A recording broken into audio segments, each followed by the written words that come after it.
ഒരു കാര്യം കൂടെ പറയാനുണ്ട്. ബിജെപിയുടെ ദേശീയ അധ്യക്ഷനായിട്ട് തെരഞ്ഞെടുക്കപ്പെട്ട ബഹുമാന്യനായിട്ടുള്ള ശ്രീ നിതിൻ നബീൻജി വരുന്ന 6-7 തീയതികളിൽ കേരളം സന്ദർശിക്കുകയാണ്. അധ്യക്ഷനായിട്ട് തെരഞ്ഞെടുക്കപ്പെട്ടതിന് ശേഷം ആദ്യമായിട്ട് കേരളത്തിലെത്തുന്ന ശ്രീ നിതിൻ നബീൻജിക്ക് ആവേശോജ്വലമായിട്ടുള്ള സ്വീകരണമാണ് കേരളത്തിൽ ബിജെപി നൽകുന്നത്.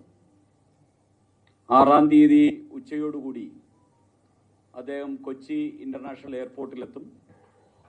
അവിടെ പാർട്ടിയുടെ പ്രവർത്തകർ അദ്ദേഹത്തിന് സ്വീകരണമൊരുക്കും. അതിനുശേഷം പാർട്ടിയുടെ നേതൃയോഗമുണ്ട്.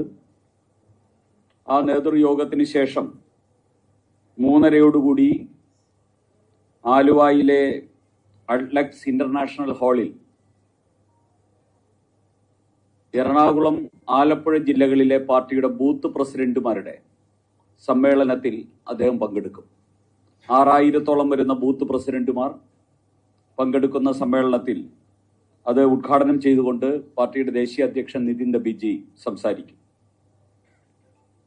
അതിനുശേഷം വൈകിട്ട് എറണാകുളത്ത്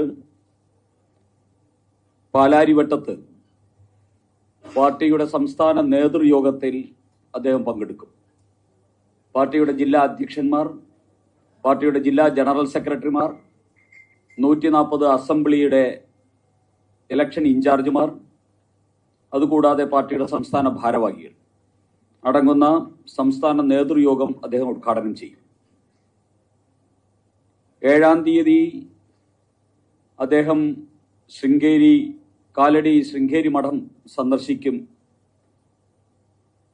അതുകൂടാതെ തൃശ്ശൂരിൽ നടക്കുന്ന ബഡ്ജറ്റിനെ സംബന്ധിച്ചുള്ള തെരഞ്ഞെടുക്കപ്പെട്ട ആൾക്കാരെ, പ്രമുഖ വ്യക്തിത്വങ്ങൾ, സാമ്പത്തിക വിശാരദന്മാർ, അങ്ങനെയുള്ള ആൾക്കാരെ പങ്കെടുപ്പിച്ചുകൊണ്ടുള്ള ബഡ്ജറ്റ് ഡിസ്കഷനും വികസിത കേരളവും എന്ന ആ ചർച്ചാ സമ്മേളനത്തിൽ പാർട്ടിയുടെ അഖിലേന്ത്യാ അധ്യക്ഷൻ നിതിൻ നബീൻജി പങ്കെടുക്കും. വൈകുന്നേരം തൃശൂർ അസംബ്ലി മണ്ഡലത്തിലെ പാർട്ടിയുടെ നേതൃയോഗത്തിലും അദ്ദേഹം പങ്കെടുത്തതിന് ശേഷം അദ്ദേഹം കേരളത്തിലെ 2 ദിവസത്തെ യാത്ര അവസാനിപ്പിച്ച് ഡൽഹിയിലേക്ക് തിരിച്ചു പോകും. ഈ രീതിയിലാണ് ദേശീയ അധ്യക്ഷന്റെ കേരളത്തിലെ യാത്ര പ്ലാൻ ചെയ്തിരിക്കുന്നത്. ഈ ആദ്യമായിട്ട് കേരളത്തിലെത്തുകയും അതോടൊപ്പം തന്നെ ഞങ്ങളുടെ 2026 ഈ അസംബ്ലി തെരഞ്ഞെടുപ്പിന്റെ പ്രവർത്തനങ്ങൾ വിലയിരുത്തുകയും ഭാവി പ്രവർത്തനത്തിനെ സംബന്ധിച്ച് വ്യക്തമായിട്ടുള്ളൊരു രൂപരേഖ തയ്യാറാക്കുന്നതിനും പാർട്ടിയുടെ ദേശീയ അധ്യക്ഷന്റെ യാത്ര പ്രയോജനപ്പെടും. ആ രീതിയിലാണ് യാത്രയെ പ്ലാൻ ചെയ്തിരിക്കുന്നത്.